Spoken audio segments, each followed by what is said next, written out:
Hello, how is your day going today? I am Terry Pappy and I'm here with some more helpful tips around marketing your solopreneur business. And what I'd like to talk to you about today is lead magnets. And I talk a lot about lead magnets because it is the transitional call to action that you have on your conversion website. And the goal with a transitional call to action, which is Don Miller's his story brand vernacular, where you actually give a new prospect or new visitor an opportunity to get to know you a little better, gain some value in exchange for their email address. I mean, this is basic sales funnel 101.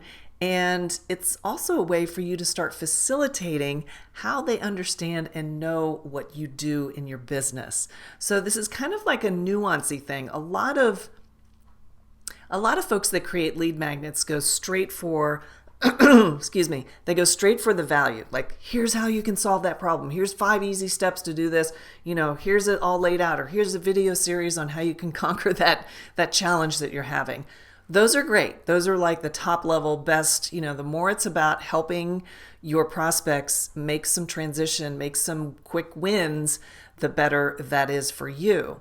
However, when you want to really kind of have double duty on your lead magnet, is you incorporate into your lead magnet stories, case studies, examples, which are great ways to learn about how you help people. But you don't want to do it in a boastful way. You don't want to do it in like, oh, we did this and now they're making all this kind of money, and oh, we did that. And you want to do it in a way that facilitates the learning and understanding of the prospect.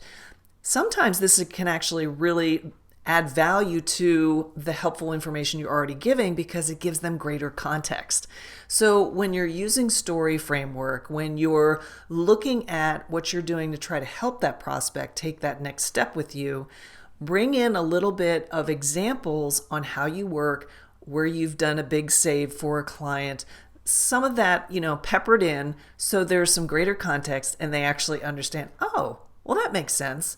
Well, geez, maybe they can help me do my, fix my problem or do my, whatever it is that they initially reached out for.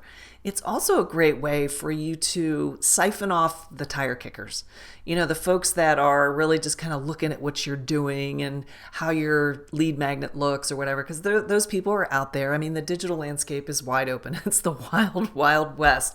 So you're always going to have that type of interaction with your stuff. But the goal is to really bring it in to that ideal prospect so they know you're talking to them and that the way you work is exactly what they're looking for. So show them your style, show them your panache, show them your expertise, and use your lead magnet to do that.